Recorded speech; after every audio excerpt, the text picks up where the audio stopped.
हमारे अगले वक्ता doctor Satish Deodhar ji. Dr. Deodhar has worked on imperfectly competitive market structures, World Trade Organization, agriculture trade, food quality and safety, and CSR issues. Besides, he has conducted research projects for India's Ministry of Food Processing Industry, Ministry of Agriculture, Indian Bank, and Economic Research Service of the US Department of Agriculture. He has also published research papers in national and international journals and has authored quite a few monographs. The publisher, Penguin Random House, has brought out 3 books authored by Dr. Deodhar. One of the books, Day to Day Economics, has gone on to become a national bestseller in the non-fiction category. With these words, I invite him. Okay, thanks for that kind introduction. Um, don't start that stopwatch before I make an introduction. So I'm extremely sorry to come late and barge into sessions, but reminds me of this is out of the 15 minutes, right?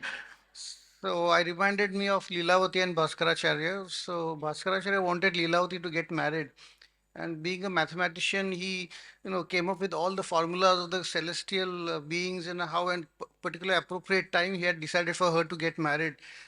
And the Gatika Patra was kept there. There was water in it, and there was a smaller pot which was floating inside. There was a hole in the bottom. And when the smaller pot gets filled with water, that's the time where she's supposed to get married. And she was all excited. So every 5 minutes she would come and see whether the pot is sinking or not. And it so happened hours went by. And then they figured out something must be wrong. So she was so anxious that one of the rice pearls had fallen into the hole in the middle. And therefore the water got stuck. Water was not filling.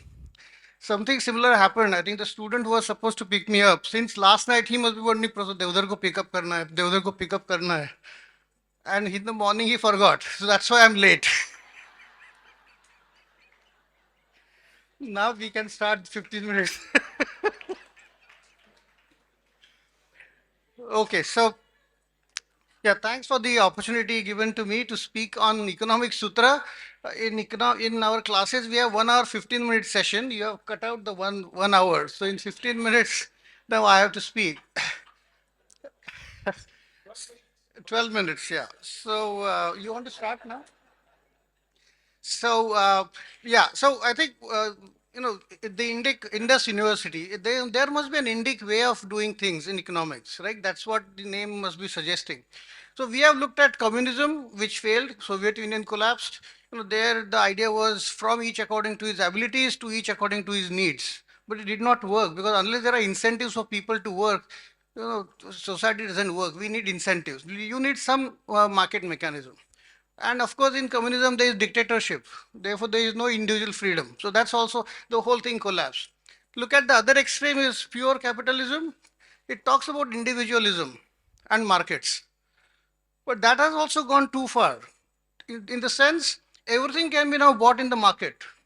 In the Indic way, probably things are a little different. Household assumes importance. In capitalism, what happens? Whatever you do in a household can be outsourced in the market. Today we have, at home what happens, we mingle together, we are at the dining table, we prepare in kitchen, we are together. So many things happen. Now in the capitalism, everything can be taken from the market. Why prepare meals? Zomato is there. Why sit at dining table? You can go to a restaurant. So everything can be sourced in the market. You want to take care of parents, put them in the old age home. If you want to take care of children, put them in boarding school. And whatever is left off, conjugal love, you can also buy in the market. So then then that means the society lives on family values. That family values, if you want to market it out, then nothing will be left. I am a great admirer of Elon Musk. He may take us to the Mars.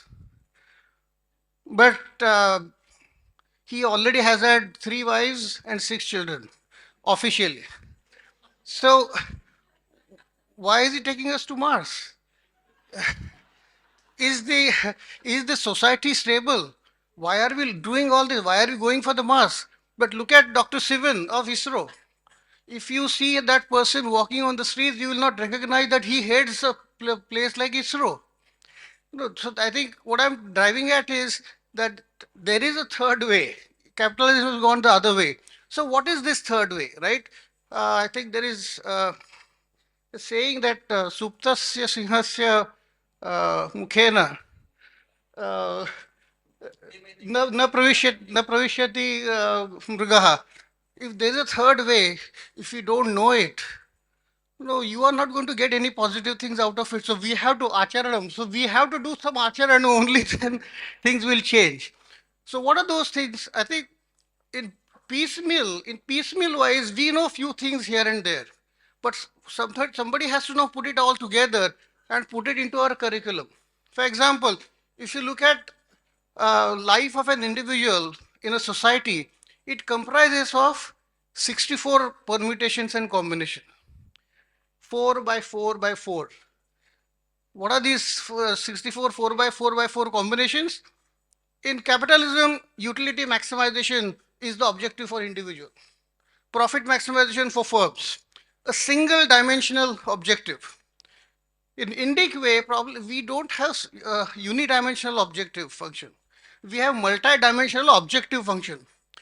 What are those objectives? Dharma, Artha, Kama, and Moksha. 4 objectives in life, right? Whatever you do, there has to be righteous conduct. Then, of course, Artha and Kama is also important. And finally, if you do the first 3 in proper weights, it's a linear combination of these 3, you will get moksha also. So these are 4 objectives of life. While these 4 objectives of life are to be achieved, we never swim in the same river twice. I was a bachelor. In Indian system, you never know when you get married. You spend some 30, 40 years in married life, then you retire, you live off your savings. And then there is finally sannyas ashram. So finally, really, I also start wondering if time will come when my limbs will give away. A time comes when whatever you're saving, you cannot enjoy. You cannot enjoy your grandparents, grandchildren. That's the sannyas ashram for you, right? So there are 4 stages of life. So you never swim in the same river twice. You have 4 objectives in life, but then you are changing over time, and therefore importance of each of these objectives also keeps changing. Now in 1950s, Franco Modigliani called this life cycle hypothesis. So we have known this much earlier. So there are 2 things to Indic way of life. Some things which capitalism or communism is teaching us, some of the important things we already knew, and some other new ones which could be incorporated into our lives. So there are 2 parts to it, right? So Franco Modigliani's life cycle hypothesis is ashrama system. We already know about it. So while there are 4 objectives in life, there are 4 stages in life. How do you achieve these objectives while you are changing in your? By the way, these ashramas need not be biological. For many of us, they are simply biological. We get old.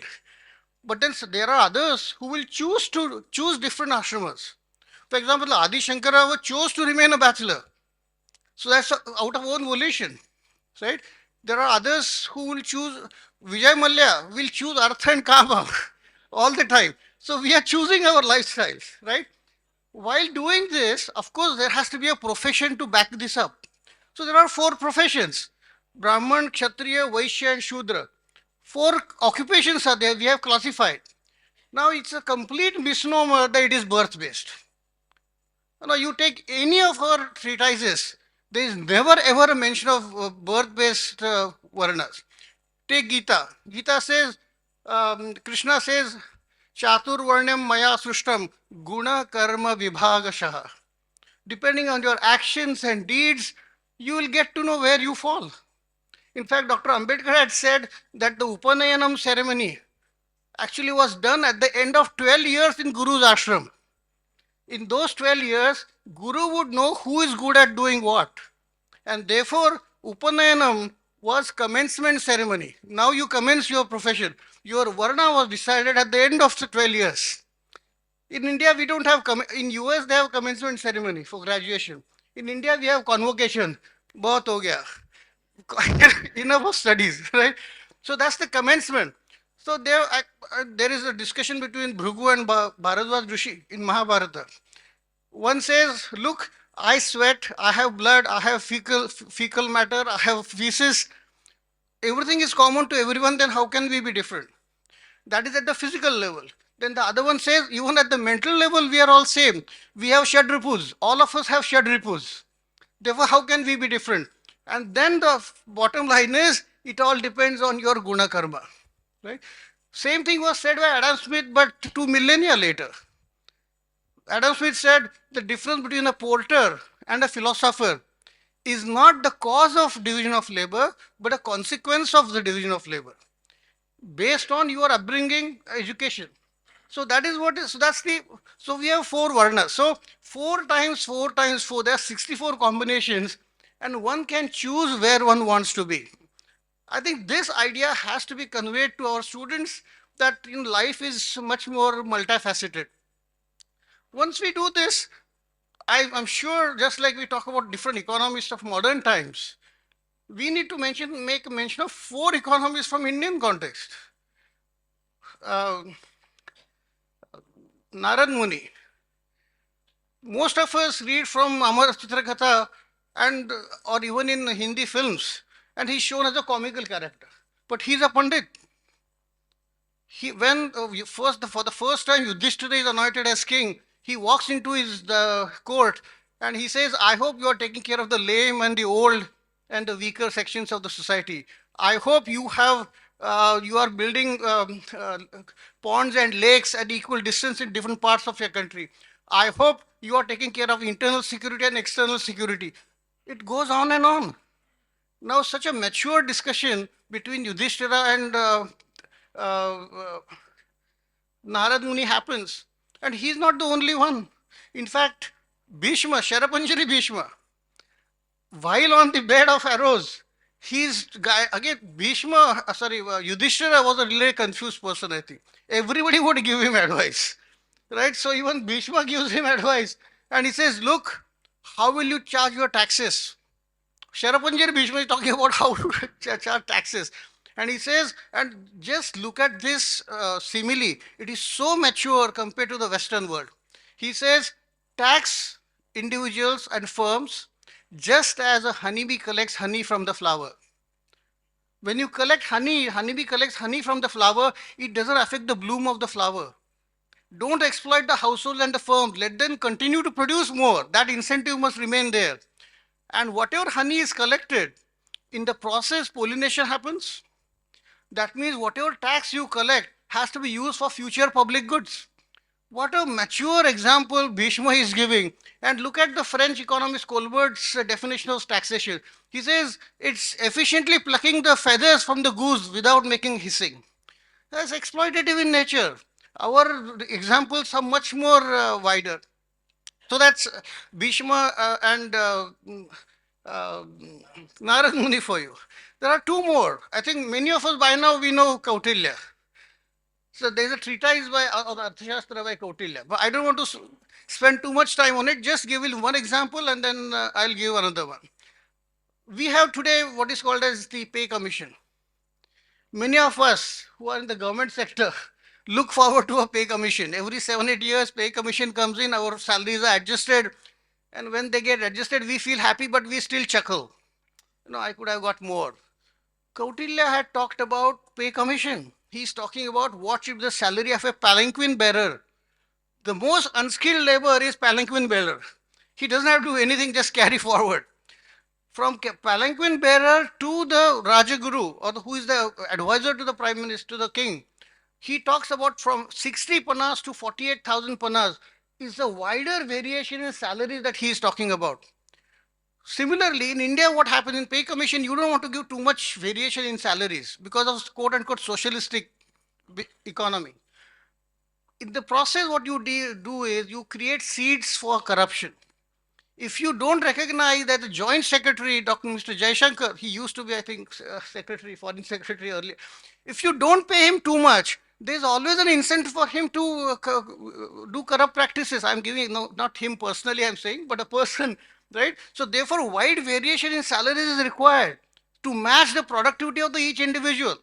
Why he or she landed him in that particular position is a different story. That may be because of his aptitude, because of education, or very many other things. But the moment you have to recognize that there has to be wide variation in salary, otherwise it will set corruption in. That's just one of the examples I am giving from Kautilya's Arthashastra. Fourth person I mentioned, we all must know, is Shukracharya.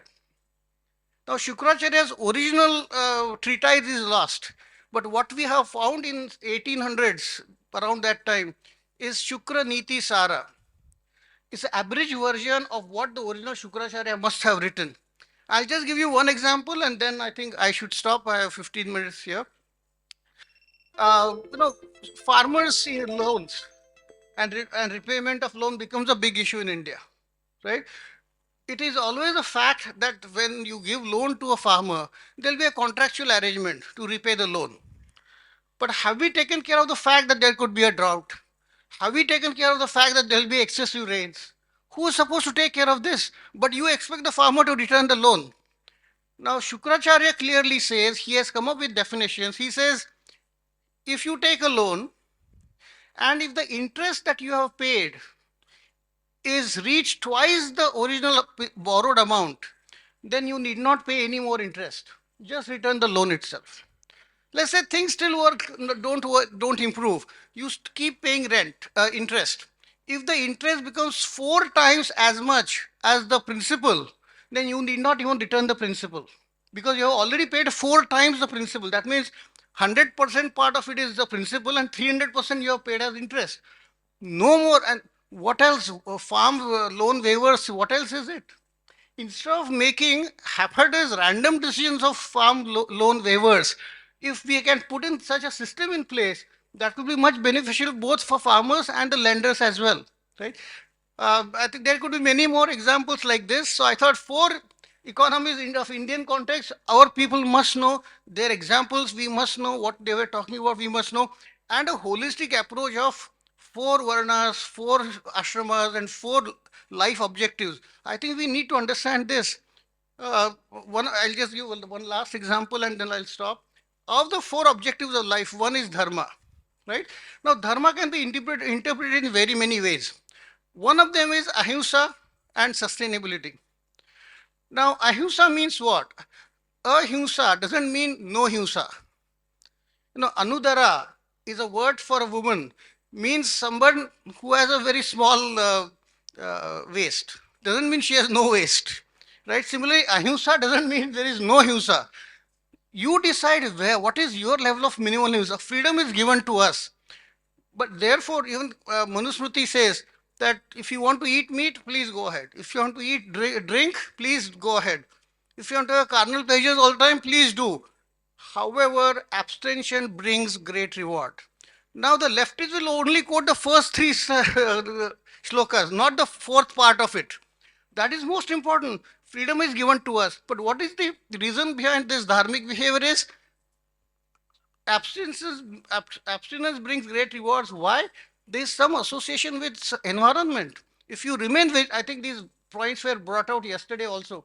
If you remain vegetarian, you are making sure there is sustainable production in the society.